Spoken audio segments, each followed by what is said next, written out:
Hello, everybody. Long time no see. Welcome back to another episode of the Triboro Podcast, episode number 123, post World Series, where God is somewhat okay, and the Toronto Blue Jays have lost the World Series. Boo. Boo. I will say, what are we doing, Toronto sports guy?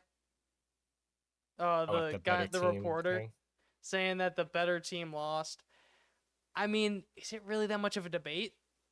I mean, they were a fly ball from being World Oh, Series it was champions. definitely close. Both teams played close.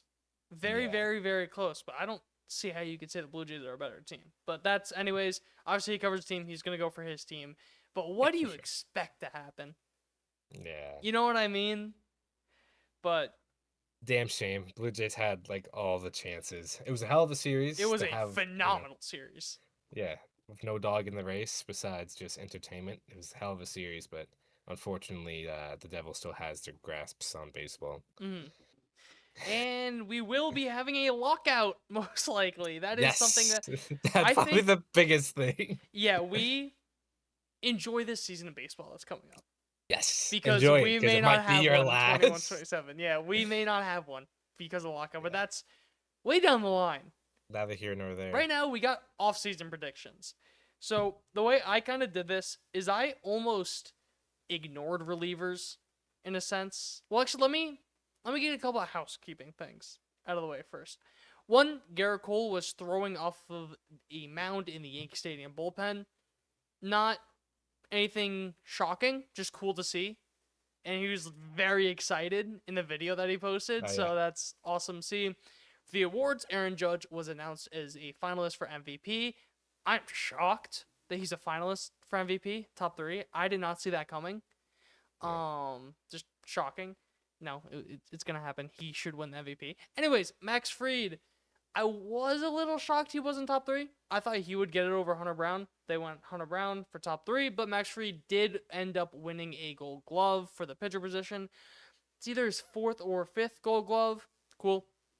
All that. Then a couple of Stuff. what you said? I said good stuff. Yeah. Then a couple of contract things to hit on. Cody Bellinger did in fact opt out. We knew that. Now it's official. They picked up Tim Hill's $3 million club option. Shocker. They declined Jonathan Loaisiga's. Pretty expected stuff. The only one that I think is left to really be seen is will Trent Grisham get, and how will he accept or decline the qualifying offer? Because I did not know this, but Cody Bellinger cannot get the qualifying offer because he was given it last year. It wasn't. Or not last year, 2 years ago. In 2024, Oh, he was so offered the qualifying offer, so he yes, cannot get the yes, qualifying offer this year. Interesting. Okay. Yeah, so that's kind of another wrinkle to be added Yeah. into that you can't just be like, oh, I'll give him the qualifying offer, then see, like, they'll let the door hit you Yeah. on the way out. But that really is going to be interesting to see how that works with Grisham. I think that's the one that's really going to change a lot of things based off how that happens. If I had to bet, I kind of think they just don't give it to him. Just they don't want to risk it. Yeah. Because 20 million's a lot, or is it what 22? I think it's like 20.1, 21.22, whatever. Yeah. That the idea of giving that much. Yeah, it's a bit much to Grisham, where he probably really shouldn't be playing center field at this point in his career. God, no. And I think for him, he really should cash in on this year too, just from a pure sure. standpoint yeah. of that. And I think it works for all parties that they just don't offer it for him. Yankees don't want to take the risk. Trent Grisham, it helps your market because obviously if you get the qualifying offer, it's going to hurt your market because that's just going to make it that team's like, oh, if we sign you, you're going to have to go draft picks to help your market. Yeah. But then getting into my offseason plans, as I was kind of saying earlier, I listed a bunch of relievers I think the Yankees may be interested in because how many times there's literally a list like 100 names long of relievers that are free agents. That doesn't include the million guys they're going to get traded for, the starters that may sign as relievers. So minor league deals, waiver Exactly. I'm not claims. gonna bother going in depth in every single one of them because we would be here Yeah. for hours. But what I will do is kind of go in depth in the other guys. And the way I kind of did is so right now, going to the Yankees financial, their payroll right now is $236 million. That is the projected payroll. Because obviously arbitration hasn't happened. Depends how things happen there. Yada yada yada. The last threshold for the quote unquote Cohen tax is $304 million. So that leaves them with quick math, $68 million to deal with. I kind of put the limit at 73 of what I was spending. Because I kind of said go 5 million over. I don't think they do go over, but the reason why I said that is because I'm sure there'll be deals where they not tender a guy, they trade a guy, so they clear up salary. So I set my max at 309, just a thing of like shoot 5 million over because they'll figure out the rest with trading a guy, non tendering. Figure it out that how. And I kind of just said like, oh, this is how much money my plan is. They have this much money to spend on relievers, and then just figure that out. But getting into my plan A, I listed this as plan Holy Tuck. I wonder why. You wonder why? Kyle Tucker is the main guy in it, and most of the contracts I did were based off an article in Fangraphs where it just had it had two guys that were kind of like the co-writers, Ben Clemens or it was just Ben Clemens and then the median crowdsource and then the average crowdsource. I kind of took like the composite of the three and kind of like gave a contract there. The one for Tucker comes out to like 9,315, which I think is low. I would agree. Personally, I'm just doing this just based off what it says here, just to make it easier, just so like the figures aren't crazy. I would agree too. I think it comes out to. I think the question is, does he get more or less than Aaron Judge total? Not AAV, because I think the AAV is going to be lower. But the question is, does he get? I think the fair over under is Aaron Judge's 360. Yeah. I've been on the boat that I think it starts for 4. Mm-hmm. So I think no need to hop off that one just yet. But I just don't know who's going to be bidding for him. Yeah, I mean, look, he's the cream of the crop when it comes to this free agent class. There's really not much else after Tucker. That's the big thing, like elite levels of what he plays. And no, you're right. I mean, probably the Yankees, the Dodgers, I'm sure are gonna call in. The Blue Jays, the Giants could be a sneaky team. Maybe Phillies, maybe as well. They just lost 2 outfielders. Well, outfielder and DH. Right. Maybe they don't bring back Schwarber. They sign Tucker. Like a handful of teams. Probably this. I would bet the amount of teams that we heard about Soto is about what you're gonna get with Tucker minus the Mets. Because there's no room roster and salary wise for the Mets. Yeah. I think that's fair. Maybe one other team, but I can't really think of one as of right now. I think it may be one less, if anything. I just think it's going to be such a lot of teams aren't going to be wanting to swim in those waters. And I also really wonder how much more the Dodgers going to do this, knowing that the CBA is expiring next year. Yeah, and everyone's out to get them. So I really wonder, are they really going to sign another $400 million deal and then defer $360 million worth of it? Yeah. You know what I mean? So I get... Obviously, I'm not discrediting them. I still think they're going to be big players because that's just what the Dodgers do. But there's got to be a point where it stops for them, and I don't know if this is it. Yeah. But anyways, Kyle Tucker, 9-15, $35 million average. And then I have a trade for Sandy Alcantara. The way that his contract works is he has 1 year, $17 million for this year for 2026, a club option for 2027 for $21 million. So it's either a 1 year, $17 million deal or a 2 year, $38 million deal.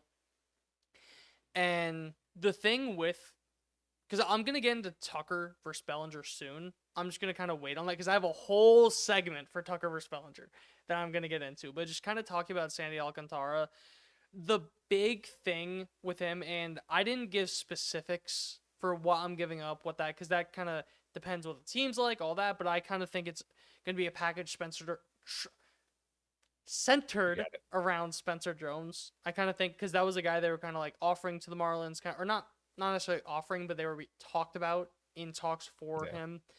So I definitely could see it being a centerpiece of that. But Sandy Alcantara, the big thing about him is he got Tommy John in 2023, pitched 24, pitched 25, hasn't been the same as kind of like that 22 where he was just this dominant, just insane pitcher. But he still does throw hard. Still threw 97.4 miles an hour on average for his fastball last year. And his first half for second half splits are pretty telling. First half, 91 innings, 7.22 ERA. To in the second half, 83 innings, 3.33 ERA. The underlying numbers also got better. 4.64 FIP to 3.89, 4.60 FIP or expected FIP to 3.73 expected FIP. But the big one, and I think this is the thing that a lot of people are kind of realizing, where I've heard a lot of people talk about this is kind of being a good predictor for future years, is K minus walk, where Mhm. first half was 8.3, second half was 15.3. Yeah. So Much better. significantly better there. Yeah. And at the end of the day, the Yankees, because there's a lot to talk about with this rotation, because you have two guys that aren't going to be ready to start the year. Pitchers get hurt in spring training. That just happens. Never want to wish it, but that's just the unfortunate nature of being a pitcher. But you know you're not going to have Garrett Cole. No, you're not going to have Carlos Rodon.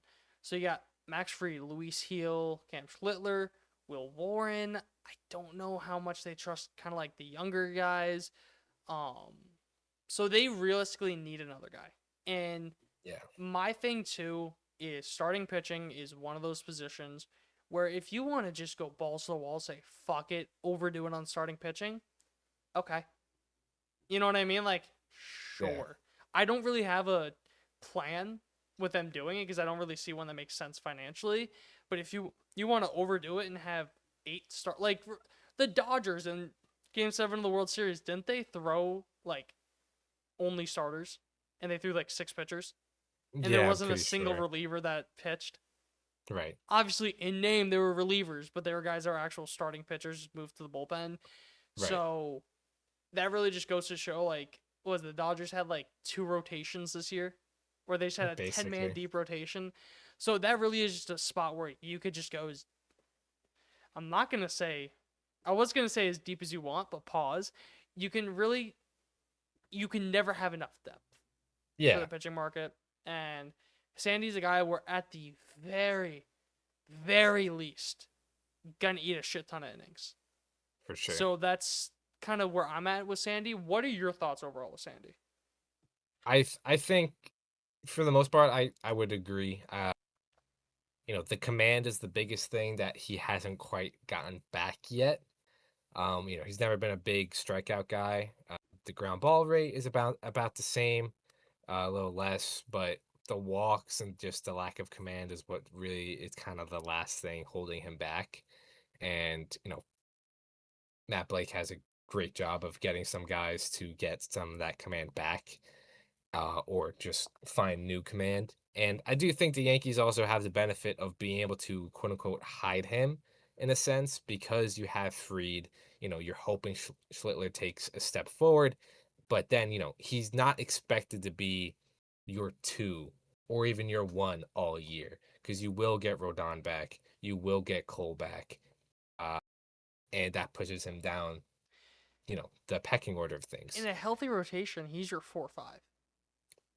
Probably. So I would maybe argue three, depending how Cole comes back, because you just don't know. fair. But That's fair. yeah, but regardless, I think if the Yankees are in a good spot depth wise and what's coming back, that if he's not gonna be what he once was, he can still be a very, very, very good number 3 starter Mm, on a very affordable contract for about 3 that's starters money yeah. for the most part.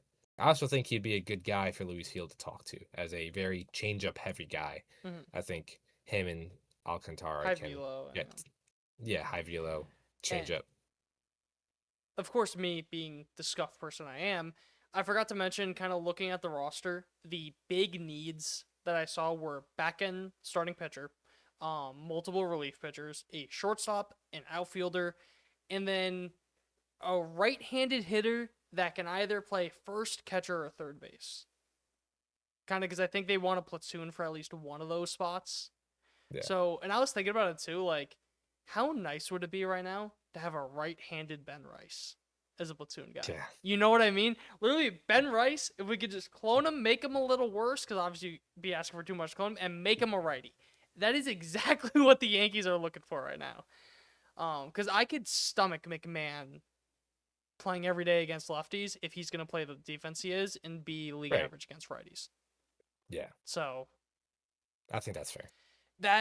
but then, speaking of my shortstop, my sweet prince, who I've talked about so much, Ha-Sung Kim. I love him so course. much. How I much know. do I talk about this man? All the I time. had him going at a 2-year, $30 million contract, just to kind of keep it a little conservative. That's kind of what they were projecting on Fangraphs. I may disagree, I may agree, whatever. But this guy is a stud defender at shortstop. You have, because last year he came back from the shoulder injury, didn't play the full year, looked good.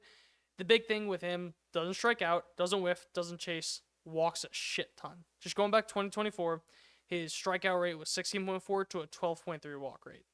His range, he had 4 outs above average, 84th percentile, sprint speed 76th percentile. So he's a guy that gets on base, steals bases, a very valuable piece. And I think the thing too is that it lets Jose Caballero be the utility man. That's what I really think needs to happen, because this is a guy that, and let's just say, for example, there's a tough lefty on the mound. All right, Kim or Caballero, you're playing third base over McMahon. So I think that really just freeing up Caballero is a big thing here. And in that plan, you do it there. And then I went with one more batter. Or what were you going to say? I was gonna say, I feel like Kim and Caballero are just like a little redundant. I just feel like they're very, very similar players. I would disagree in the sense of Kim is a lot more bat to ball guy. Sure. Where Caballero will strike out a lot more, won't walk that much. He's a free swinger. But Kim is a lot more just like that patient bat to ball guy. More the quote unquote grinder, which I think would add a lot of balance to the lineup. Yeah. So I get what you mean. That's fair. I would kind of say they can do the same thing, but they're different hitters. Yeah. I think that's fair. Yeah, I'm just looking at the roster now. I have a hard time seeing how both of them fit. I mean, because once Volpe's back, now you have. But that's the thing too. Like, let's just say Yes. like Volpe comes back in June. Let's just say, because I don't think they're not gonna DH him, and No way, you're not gonna no. put a guy that can't dive into the field at any spot. You're not gonna put him at Yeah. shortstop if he can't dive. Because let's just say the instinct takes over and him diving and he completely just destroys his shoulder. So let's just say June, for the sake. I hate to say it, and I said it before, guys get hurt. Anyone else on this roster can go down. I've kind of come to the belief of just get talent and just figure it out there. You know what I mean? That's fair. You need a shortstop, and if you could get a guy like Kim for $15 a year, I think that's a great deal. Obviously, you may get more, may get less, maybe more years than you're comfortable. But a lot of my kind of plans too is guys that I kind of just want to mention. Where like a lot of this is kind of like interchangeable. You could do this, you could do that. It's kind of just guys that I want to mention as targets for the Yankees. And then a guy the Yankees are familiar with. I'm bringing back Ahmed Rosario on a 1-year, $5 million deal. You need the right-hander that hits lefties, that could play third base. I tossed him in there just so you could have that right-handed bat. And he also, you can close your eyes, but you could toss him in the outfield if you need to. Close those eyes when you do, but if you need to for the at-bat, whatever. And then the only issue that you'll notice with my plans, I really don't have a solid defensive center fielder. But my counterpoint to that would be the Yankees were prepared to toss Aaron Judge back in center field last year if it meant getting Yeah. Juan Soto. And they looked very aggressive after Kyle Tucker. They were willing to trade Ben Rice, and we obviously know how much they believed in him. They were hesitant on Luis Gil. That's kind of the thing that stopped it. But they were very willing to trade for Kyle Tucker and know that, all right, we really don't have a center fielder. I don't see why that's changed all that much. So that's kind of like, Yeah. obviously, it may have. I don't know. But that's kind of the spot where I'm at, where I don't really think it's changed all that much. Do you think Judge's elbow injury would change anything about Oh, I'm that? not putting him in center. I'm not putting Judge in center. I would much I see. rather say, hey, Kyle Tucker, go in center, even though he hasn't really played center before. I would much rather say, hey, Jason Dominguez, you're fast I was as gonna shit, say, go in center yeah, field.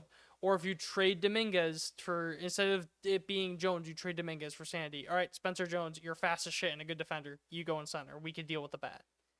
right. You know what I mean?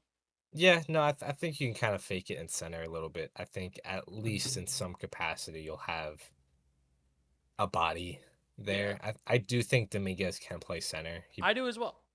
Yeah, but no, you're right. There is a non-0% chance he could be included in a trade. So, I you know, think that's, and I don't think this is a bold take, that I think one of Jason Dominguez or Spencer Jones are gone before the season starts, mhm, especially if they, I think it's like a 90% chance, but I think it's 100% if you get one of Kyle Tucker or Cody Bellinger.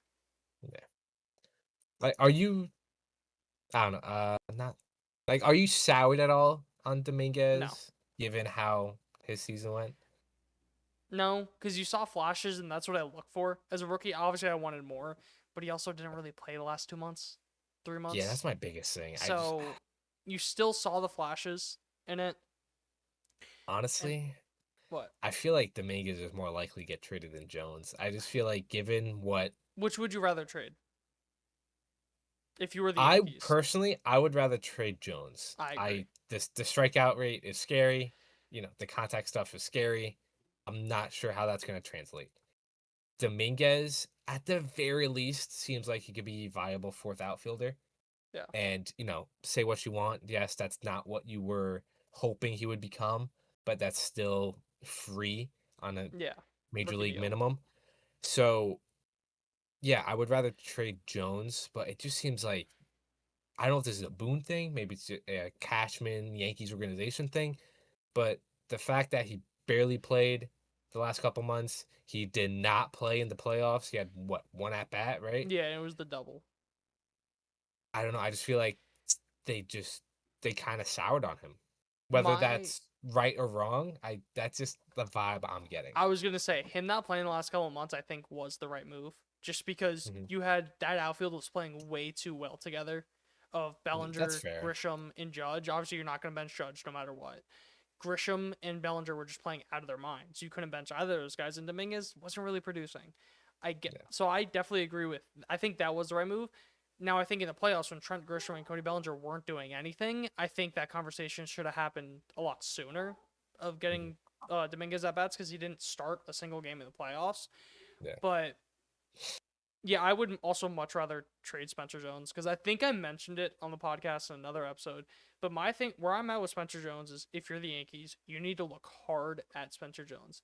If you think there's a realistic chance that he translate the game to the major league level, you by no means can trade him. By no means. Yeah. If you think there's a realistic chance that this can do it, you have a legitimate superstar on your hands. If you're not sure, trade him. That's how I'm at. Where if you would literally bet your job on him being superstar, incredible, gonna live up to the hype, keep him. If you're not sure, you think he could go either way, trade him. Don't risk it. Just capitalize on the value. That's where Yeah. I'm at with Spencer Jones. I think the other thing too is he is also Rule 5 eligible this That's what year. I forgot to So mention that. they have to make that decision Yeah. within the next 30, 35 days. Yeah. You know, winter meetings is basically a month away, and that's when the Rule 5 draft happens. And just looking at it now, 36.6 strikeout rate in AAA. If he's striking out 36% of the time in AAA, God knows how much he's going to The strike out in more the major concerning leagues. thing is the zone rate, the contact in zone. it Yeah. would be, I forget what it was. It was either one of the worst or the worst in MLB this year. And that's only taking the number from AAA or from Triple and Double A and then putting it in the majors. That's not actually having him against major pitching. Right. So again, like I said, if you don't think that this game is transferable, which honestly, I wish I could tell you one way or the other. On I'd probably say I don't think it is, but at the Yeah. same time, I'm not watching him. I'm not seeing the stuff that Right. he's doing. I would say I don't think it is, but as an organization, if you think no, this 100% is transferable, take the shot because the upside is clearly there. For sure. And as a floor too, he's an awesome defender that's fast as shit. So Yeah. Who will he at the very least he maybe becomes a faster Joey Gallo. So say what you will. Then, but overall, just that deal was Kyle Tucker, Sandy Alcantara, Hassan Kim, and Ahmed Rosario. That is $73 million on the dot. That would bring it up to 309. Like I said, the last threshold is 304. I kind of just gave an extra $5 million just because they're going to find a way to clear money if they want to with the non-tenders, trading guys, whatever. And then my plan B is a much smaller one, but it's Kyle Tucker at same contract 9 through 15. Willie Castro at 220 Okay. for a 10 AAV. And then a name I don't think anyone would expect me to put here, but I am doing it as a back end rotation guy. Bring it back Nasty Nestor on a 1 year. I just put 15 only because the starting pitching market is so damn inflated.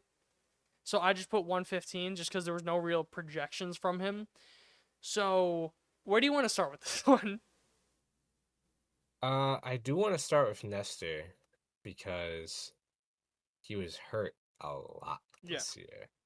Like That's a why lot, a I lot. think a 1 year deal is what's gonna happen with him. Oh yeah, he's definitely gonna get a 1 year Definitely gonna deal, do a but 1 year deal. And that's why I think it's one of those situations that makes sense for both sides. Because he said his best years with the Yankees. The Yankees need kind of like that back end guy.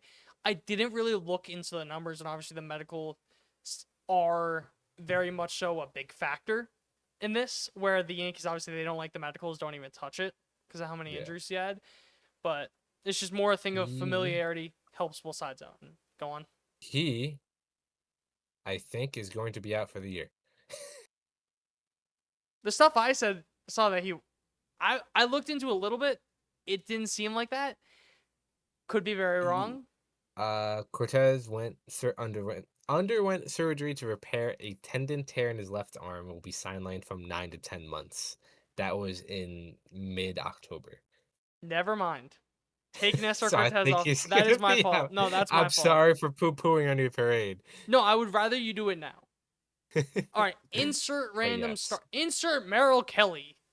Whatever. Yeah, Just I mean, insert I think the the idea. idea of Yeah. Nestor Cortez is what you're going for. Yes. And then Willie Castro, where did I have that Fangraphs page? I know it's right here. He is a utility man that's also a switch hitter. So you kind of get that lefty aspect of it too.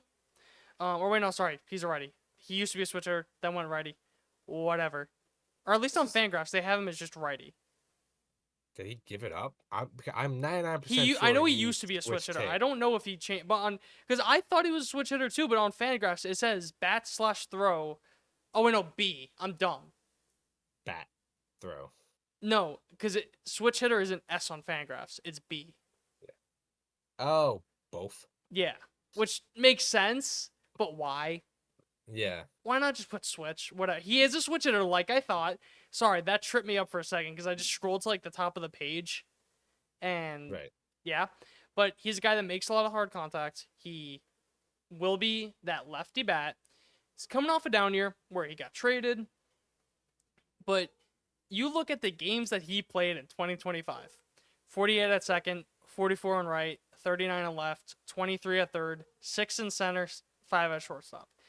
He's not a center fielder or shortstop. He's not. But he can play there in a pinch if you need You him can to. take it. So that's kind of the guy that I think is like another thing where it's like you get Kyle Tucker, but then everything else kind of doesn't work. So you kind of go in like more bargain bin with a Willie Castro type, a Nestor Cortez type, and that comes out to 60 million added, so you're at 296. So you have 13 million left to work with for the bullpen. Then going on to Plan C, this is where I get into Cody Bellinger. This is the no Kyle Tucker. So you get Cody Bellinger. They have him projected at 5,135 for a $27 million AAV, which That seems a little high, but I would no, agree. yeah, no But no qualifying offer. Had a good season. I could see that. Maybe yeah, more in like the 120 range, but yeah. yeah, But that's why I'm like, whoo, buddy, because that is a yeah, lot of money for Cody Bellinger. And another reason why, if it's gonna be only an $8 million projected difference in AAV between Kyle Tucker and Cody Bellinger, yeah. for me, Pony it's up. not even the question. But getting into the difference, all these numbers are from Chris Kirschner and The Athletic. He did a really good job kind of breaking down the difference between them. So Kyle Tucker is going to be 29, Cody Bellinger is going to be 31. The last 3 seasons for WRC Plus, the number I say first is Kyle Tucker's, just to make it easier, just that. 147 to 123 for WRC Plus. On base, 380 to 338. Slugging, 511 versus 477. But then strikeout rate is kind of like a big thing because people want to talk about, like, oh, we love the ability of Cody Bellinger not striking out. Kyle Tucker strikes out less at 14.5 to 14.9. A big reason why I was pounding the table for Cody Bellinger last year was the ability of him to pull the ball in the air. That translates incredibly well for power hitters that are lefties. Cody Bellinger did it 43.9% of the time, which is very damn good. Kyle Tucker does it more at 45% of the time. The barrel rate is 11 to 6.7. The expected weighted on base, which is, I don't want to say it's an end-all be-all stat, but it is a very kind of all-encompassing stat. It's telling. It's very telling. 388 to 321. A little, yeah. Then you want to get into base running. 7.5 base running value to 4.7. Stolen bases, 66 to 42. Then for defense, it does favor Cody Bellinger a little bit, or a good amount. DRS, 8 versus 12, -5 versus 15. Fielding run value is -2 versus 18. So obviously there is a lot more on the Cody Bellinger side. You could also make the argument that Kyle Tucker's dealt with lower body injuries that may have hindered him a little bit defensively. And you look at that overall. All right, Cody Bellinger, bit of a better defender. Because the thing, too, that people aren't talking about, he graded out negatively in center. Cody Bellinger did. I didn't realize it. I thought he played a much better center field than he did, but he did grade out negatively in center, so you can't even really use that argument. Barely played at first base. So, to me, it's one of those things of the positional versatility arguments a little bit overrated, a little bit overstated, especially because, what you said? I was gonna say the only thing Bellinger really has is he can play first. Yeah. I guess. And even then, like, you're hoping Ben Rice is your everyday first baseman. So Right. it's like So you're no going to need. replace a lefty with a lefty at first base. Right. I don't know. But the defense obviously is better for Cody Bellinger, but the hitter is not even in the same ballpark to me. It's not even in the same stratosphere. It's a better Cody Bellinger all around. Because people, obviously, I don't agree with it, but people are making the argument that Kyle Tucker was better than Juan Soto last year. Last year? Or going into like 2020. Oh, going 2024 into going into 2025. There were Yankee fans that were trying to make the argument that on a per 150 game basis, the numbers were very close, which they were. For WAR, the 150, it was very close. Obviously, that doesn't tell the full story, but people were trying to make that argument. But now you're trying to say that Cody Bellinger is better than Kyle Tucker? It. Right. Like that. So the guy you were just comparing to Juan Soto, who you said were better than Juan Soto, yes, is now not better than Cody Bellinger, who cannot hit on the road. So, like, that's my thing, because obviously I don't agree with that Kyle Tucker Juan. I think that's just people coping, whatever. But I just don't understand how you're ready to give $762 million to Juan Soto, but you're not going to give, call it $400 million to Kyle Tucker. I don't know. Yeah. I would say the contract gap is fair based off the players, but I would say both are fair contracts in the sense of Juan Soto versus Kyle Tucker. If you really want to turn it into something like that, you get what you pay for, but you are getting a much better player than Cody Bellinger in the Kyle Tucker deal. Yeah. I will pound the table on Kyle Tucker. I'll welcome back Cody Bellinger, but I'll be a little disappointed. Yeah. But I don't know. My thing too is Aaron Judge is his prime is the clock. It's the meme of the rabbit from Alice in Wonderland with the. It's getting there. It's getting there. So obviously, you hope that he has 2 or 3 more like MVP awesome seasons left. Who knows? Anything can happen. Get the star players. If you re-sign, the biggest I think allure for Juan Soto was that you would have a superstar that would replace Judge when Judge retires, or when Judge kind of like ticks off. That guy's not available for the next couple of years. I'm telling you, look at the free agents for the next couple of years. Again. No, I'm just saying a superstar. I'm not even saying Juan Soto. I'm just saying a superstar on the market. I see. Kyle Tucker by far is the only guy until like Gunnar Henderson in a couple of years. Right. Jeez. So yeah, that's what I mean. Like Gunnar Henderson really is like the next big name. So there really isn't that many guys that are there. Get it, lock it in with Kyle Tucker. Worry about the rest later. That's kind of where I'm at. But anyways, this is Plan C. That was Cody Bellinger. 5, 135, 27 AAV. Yeah, I know, right? I forgot that was just the Cody Bellinger talk. Yeah. Then I mentioned Nestor Cortez coming back. Obviously, that's not going to happen. Another former Yankee coming back. Michael King. I have no idea how to feel about Michael King as a pitcher. And the reason I'm mentioning it is because there's been reports that the Yankees would welcome Michael King back. So I don't know. I saw some sites saying, let me get to just so I can have the exact thing of what this says. So Michael King. So Ben Clemens has it as a 1-year, $22 million deal.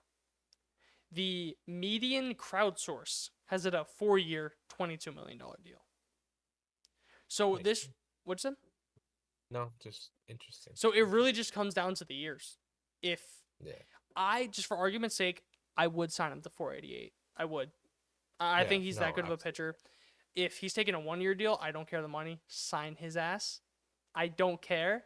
But I just put Michael King as kind of like the more upper middle class pitcher that's kind of on the market. Kind of like that. And there's not much of them. That's another point too. So he's a guy that obviously Yankee fans know enough. I'm not going to harp too much on him. Then I still have 2 more guys that are being added. And so Cody Bellinger, Michael King. You know how I mentioned backup first base / catcher / third base? Mm-hmm. This is where I'm going to talk about the backup catcher. Victor Caratini. Switch hitter. Interesting. So obviously, like, he's a righty when you need him to be. Over the last 2 years, do you know what his on base is? 340. 329. Okay. For a backup catcher. 330 on base. That's good stuff. He is projected a 102 WRC plus on Steamer. I think that's a little high. But you're getting a guy projected around league average for your backup catcher that's a righty that fits that platoon advantage. Or switch hitter. But you essentially need him for a righty. You're not going to play the lefty side of him unless something bad happens with Austin Wells. But that's kind of just where I'm at. I saw a lot of the value kind of being Clemens, I believe, had him at Caratini. Okay, why is this being dumb? Had him at 1 year, $9 million. The medium crowdsource had at 1, $6 million. So I kind of just split the baby. Just 1, 7.5. Yeah. Guy that it's just, again, he's not your starter. He's a backup catcher. Gonna do his job. Gonna get on base. Then, If you do not get Kyle Tucker, I think you really do need a big, or I think you need another outfielder. If you just get Cody Bellinger, I really do think that you need to get another outfielder. And let me be clear. I do not think this guy gets moved. I don't. But if the Yankees want to be all in on the new contact approach, new this, new that, I have them trading one of Jason Dominguez or Spencer Jones, kind of like one of those two guys, in a package for Steven Kwan. Mm. Is that who you thought I was gonna say? Yeah. Once Again, you said contact, I'm like, all right, it's gonna be Kwan. I don't think he gets moved, and I think you would agree with me on that too. I don't think he gets moved, but I don't think so either, and I don't know. This might bite me in the butt. I'd rather just see what Dominguez got. I agree. But I Uh, agree. But yeah. I'm just throwing it out there. Just like I said, a lot of these deals or a lot of these plans, I may kind of just like put a guy in there just to put his name in the circulation. Yeah. You know what I mean? Just to get the conversation going, just get it talked about. So a lot of these plans, like I bet you a lot of these plans, you can make an argument this guy should be in plan B with this group of guys. This guy should be in that. Da, Right. da, da. Yeah. So whatever. But I just I put him in here because I just wanted to have the conversation of Stephen Kwan. He is a career 112 WRC plus kind of guy, 3-4 kind of WAR, kind of in that ballpark. This year he was 90th percentile outs above average, 100th percentile in arm value, 68th in arm strength. But I more care about how the arm plays than how fast it is, if that makes Right. sense. Yeah. League average speed, but he does not strike out, does not whiff, does not chase, squares the ball up. Solid player. He is a better Louis. I think you can make an argument he's a better overall player than Luis Ariz. Kind of like that. Oh Kind yeah. of like a I better would say so. Luis Ariz overall, just because he's a lot better defensively. Yeah, for sure. So I would agree there. I wouldn't hate a deal for him if he's gonna kind of be that. Because he also does have 3 years of control. That's another thing too. His projected arbitration is $8.5 million. I could see that being cheaper too. Yeah. Just depending on that. So overall, just that whole plan was Cody Bellinger, Michael King, Victor Caratini, Stephen Kwan. You add $65 million, 301, $8 million left. Again, I could see Caratini going for cheaper. I could see King it being a thing of it's a multi-year deal. They backload. That's another thing too that I wanted to mention too. Where a guy like Kyle Tucker, if they sign him, I expect them to backload that contract. I really Mhm. do, just to try and like maximize this year. Same thing if you sign Bellinger or King to like I think any deal over 4 or 5 years, they're gonna backload. So Mhm. That's overall, fair. I forget. Did you really give a conversation on Michael King? Not really. I mean, the thing with King, in my opinion, is just the injuries are a little scary. Especially last year, I think he had like a nerve issue that Yeah, that was kind of like what took him out for most of the year. But I mean, when he's healthy, I mean, he's one of the better pitchers on this market. Like all else being equal, if he's healthy, I probably want him over everybody, but maybe Cease. yeah. I didn't even want to put Cease in here, just because Mhm. I think the price is gonna be too much, and they don't need to start it that bad. Yeah, I mean, the other thing with King too is he's probably gonna have the qualifying offer if I were to bet. Yeah, But yeah, but again, all else being equal, I think he's probably the second but say best Michael King gets pitcher. qualifying offer, what are the odds he just takes it? Yeah, which You know what I mean? I, me being him, I probably would. I would agree. Um, because he also is 31 years old, but Right. I feel like you kind of But get away with it with pitchers a little bit more than hitters. But just yeah, and he's kind of like one of those late bloomer late bloomer, type yeah, of definitely. guys. Not a lot of mileage on the arm. Started as a reliever, kind of worked up to a starter. Then went So back, then went fourth back, a little bit. right. So there's not a ton of mileage on that Yeah, arm. So I think you're right. He can probably get away with it. But the other thing too is I'm not sure how much the impending possible hypothetical lockout is going to affect the free agents class because Yeah. there might be guys who are like, oh, Give any me a other given year they'll get a 1-year deal, but they want 3, they want 4, Mhm. but that remains to be seen. Yeah, that's obviously a variable we just cannot account for. Right. Um, We're not gonna know until I think we start seeing some contract come in and be like, huh, yeah. okay, Or like interesting. some reports coming out, like a Passan report, a Ken Rosenthal Right, report, something like that. right, right. Exactly. But then the last one I want to do has 3 players. 2 of them are new. I just put Kyle Tucker in here again, just for argument's sake. Then I have the Yankees bringing back Paul Blackburn. Oh, 1 year, 10 million. That's interesting. probably a little much. Maybe I don't know how the hell his market's gonna look. Honestly, Minor league. it could be I a minor think he league can get deal. him It on could the also minor be a league $15 scale. million deal, just because of the way pitchers get paid. Yeah, You know what I I mean? guess. I If have no. Montas got 17 millions, who That's the knows? point that I'm making. Montas got 17. Giolito got 20 after giving up the most home runs in baseball. So that's one of those things of I have no idea how much he's gonna get paid. So I just put 10 million as a placeholder. But I Yeah, would really, because I wanted to talk about, I would like if the Yankees brought Paul Blackburn back. He yeah, pitched well. He did. He had a role, and they need a starter. He could be this year's Ryan Yarbrough, which is another guy I wouldn't right. hate if they brought back. Because keep in mind, you paid, I think, $2 million for Ryan Yarbrough last year, and he pitched like 80 innings. Maybe even Yeah, closer to 100. So, I mean, like, that's the type of guy that I would not hate if Paul Blackburn kind of turns into, or it's just that he eats those innings until Garrett Cole comes back, because I think he's a little bit ahead of Rodon until that, and then boom, you're set. He goes back in yeah. the bullpen. Guy gets hurt. He fills right back in.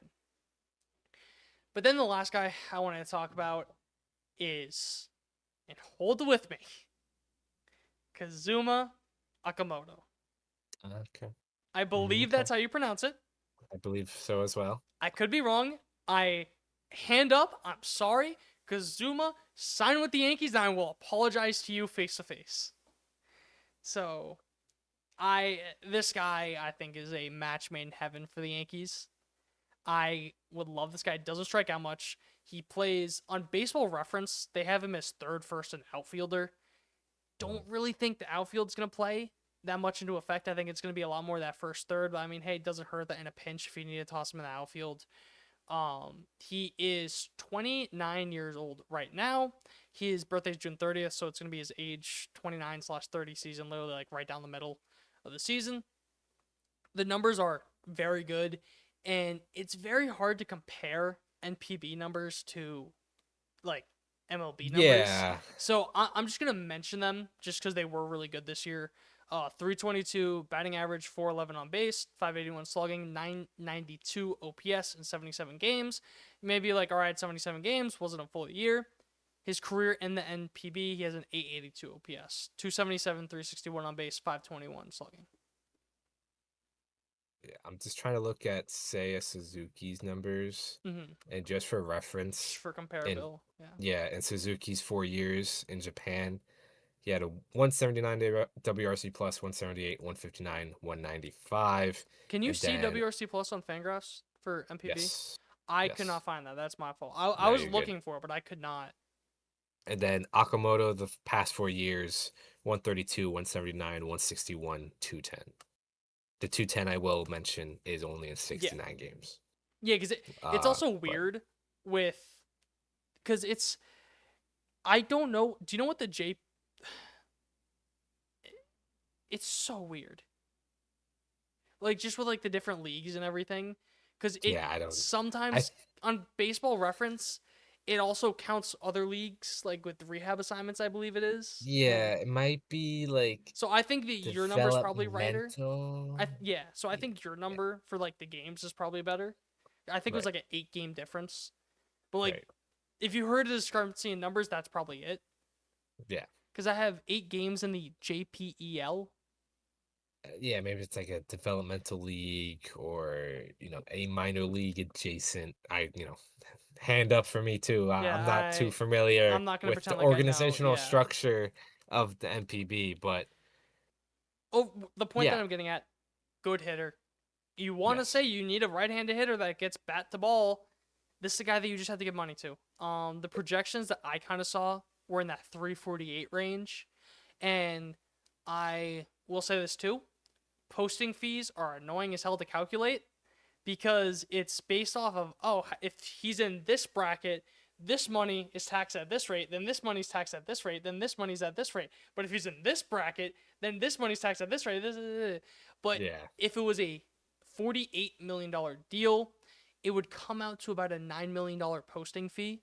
So, and that posting fee, correct me if I'm wrong, just goes under the first year. Yes. So it's kind of like a signing bonus. Yeah. So it would be $60 million, but then add $9 million on top. So it would essentially be $25 million for first year. But I think you could also get around that in a sense of you could just backload the contract. I know that $9 million doesn't go to Akamoto, but you still can say, like, yeah, your contract's just going to be like, instead of you making 16 this year, it'll be 10. And then you'll make, what would that be? Then you'd have then you make 19 and 19. Right. You know what I mean? So then that way you get it's more like 19 instead of 25.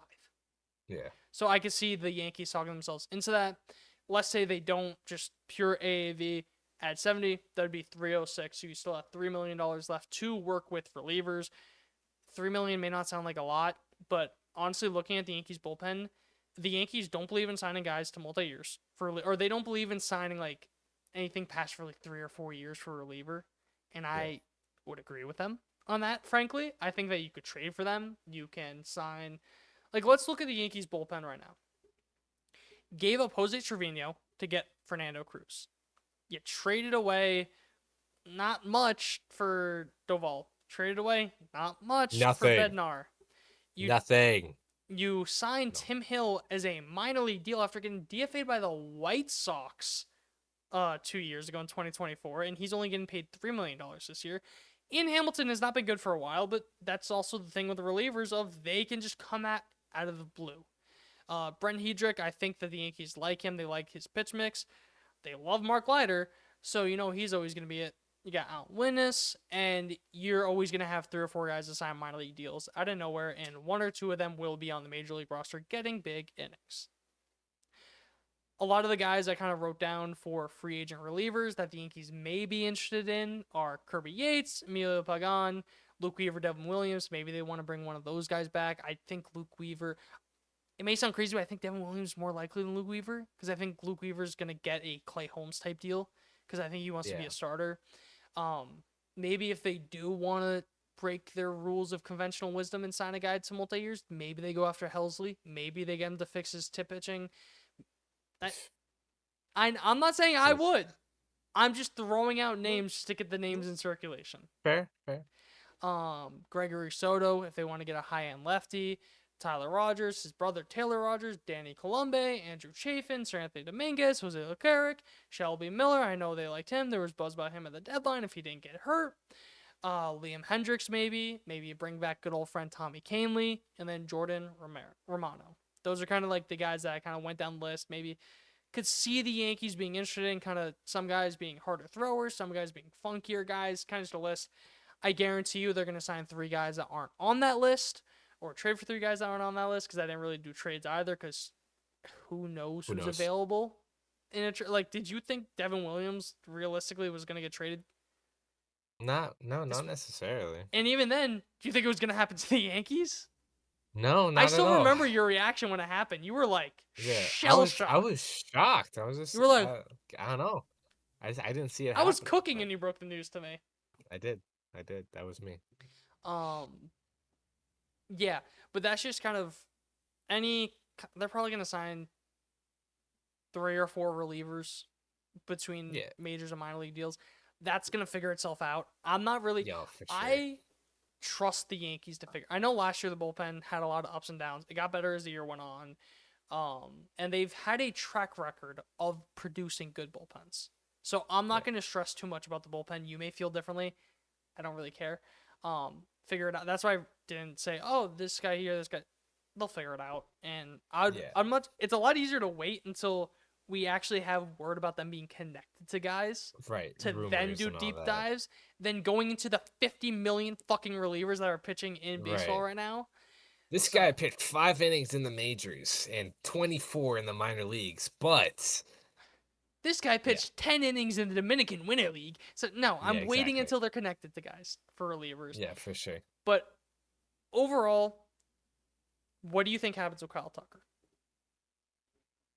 I do think this is the guy the Yankees need to get. I agree. In my mind, I kind of think it's Kyle Tucker or bust. Cody Bellinger is a okay He's a fine second player. place. Yes, like I don't like him as much as you do, obviously, but he works at Yankee Stadium. That's for sure a given. He can't hit on the road, but again, he worked. He still put up what, 4 I WAR will or say, about I feel that? like he About also had that? some very unfortunate events on the road Yeah, with like the maybe there's food something under the poisoning and hood. like back stiffness and like I Yeah, feel like whenever stuff went wrong, it was on the road. on the road. I don't think Yeah, that's why his maybe. numbers were that bad on the road. It could just be one of those things that the road was hell for him this year. You know what Yeah, I mean? yeah. But because I he mean, did have very good numbers on the road last year in right. 2024 with the Cubs.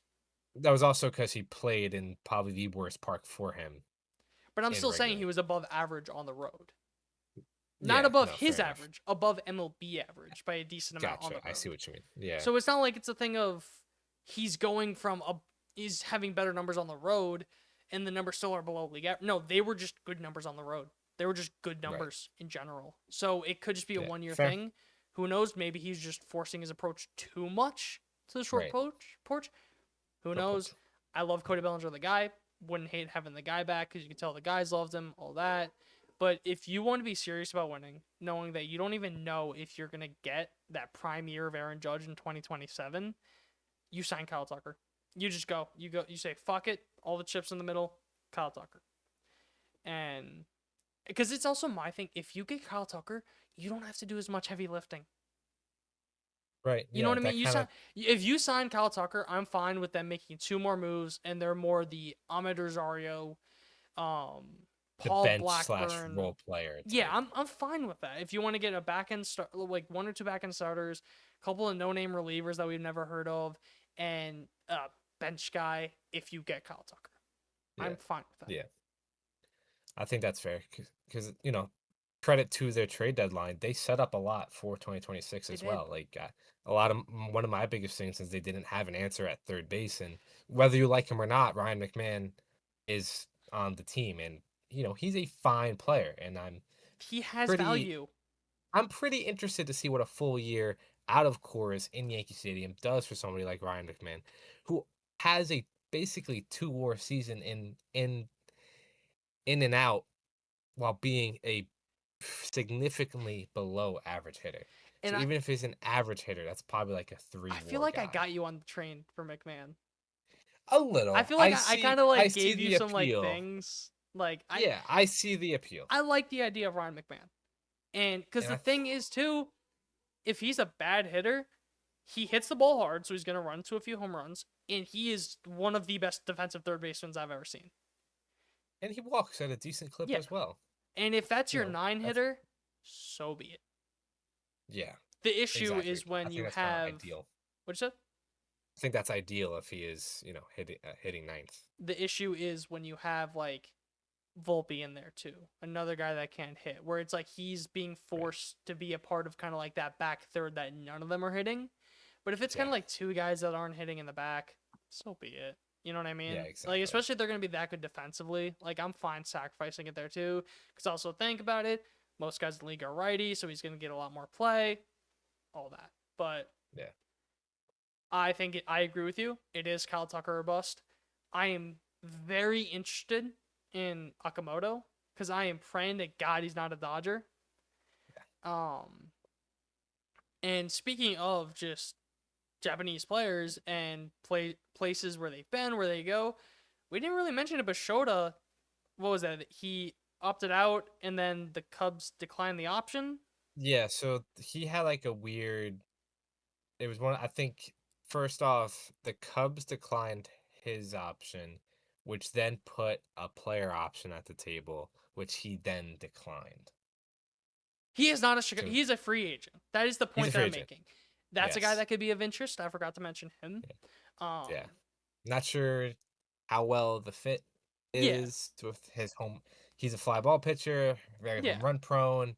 Yankee Stadium. I don't know, but he's a lefty, A so guy to mention. That's yeah, more of what I'm going for. A guy to mention. yeah, for sure. And Akamoto is just going to be a Dodger because Max Muncy's a free agent, I believe, correct? Yes, So he's literally just going to slide over at third base for them. yeah, But kill me if that's what actually happens. Because I if, know. if he goes there, is there going to be a single Japanese player that goes anywhere else? He better be a Mariner. I wouldn't hate that. I think that'd be cool. But Mariners I, need a first baseman. I am very interested in Nakamoto. Personally, I think that he's going to be a very. I kind of had this feeling with Seiya Suzuki, where it's a guy Yeah, that just gets on you base and wanted him. I love. You know how much I love Yeah, Suzuki. you Or loved just him. this guy just hits. Like Yeah, frankly, I don't care the league. The plate discipline will transfer once or translate once he kind of gets adjusted for to sure. seeing different types of pitches. So Yeah, I think he, and also the thing is, has he been posted yet, or is the thing if he will be posted? no, I think he will be He posted. will be posted, and something to remember is that it is a 45-day window. So we Sure, will know relatively quickly where he right. goes. Likely by the end of the year, if I were to Yeah. guess. I would be shocked if he's a free agent in January in Yeah, 2026. yeah, for sure. So No, me too. overall, that's all I had. Be on the lookout over the next couple days. You'll be seeing Mets. Did Yes. you have any final touch on the Yankees plan? Yeah, I mean, for the most part, I think this roster is kind of set. Uh, It's I feel like it's an Offensively, outfielder and then around the edges. yeah, You know what I basically. mean? I think the injuries to Rodon kind of brings up the need of a starter, which you obviously covered, and I think it would prove to be a worthwhile investment in doing so. But besides that, back end of the bullpen set, maybe get couple one major league guy, couple waiver guys, couple minor league guys, see what happens. So again, I think this roster is kind of set for the most part. So I'm not expecting a ton from the Yankees, but I am expecting a splash. Yeah, If that makes sense. I agree with that. But I think it'll be a yeah, lot fewer moves, but it's gonna be like a massive move and then smaller moves. right. That's what I Yeah, think it yeah, has to be. They will get. I think it's fair to say they will give out a $100 million contract I think so. at Yeah, least. Like they'll give that out at sounds least about a right. 9-figure contract. Yeah, Um, yeah. I yeah. would assume. I would assume. If I had nothing else, because you also do like just mentioning that your payroll is at 236. That's projected with arbitration. Right, That could be right. 230. That could be a little Yeah, cheaper. You could trade some guys down, tender some guys, make out money, so you have money to play with. But for sure. Yeah, but that being said, thank you guys for listening. Thank you guys for watching. Welcome back. The off season has officially begun. Uh, we'll have a lot more content coming your way, especially when the rumors start coming out. You know, a month from now, we got winter meetings. That's going to be a big weekend. But thank you guys again. I know it's been a while, but you know, off season's just starting now. If you're watching on YouTube, remember to subscribe and like so you never miss an episode. If you're listening on Spotify, Apple Podcasts, leave us a rating, leave us a review, and a follow. Helps us out. Let us know you're enjoying the show. As always, follow all of our social media accounts at Triboro Podcast, Instagram, TikTok, Twitter, Facebook, all that good stuff. Post all of like the first initial reactions on there. When a guy signs, you'll see it on Instagram. All of social medias there first and foremost before a video. So follow us there. But thank you guys again, and we'll see you next video talking about the Mets. See you then.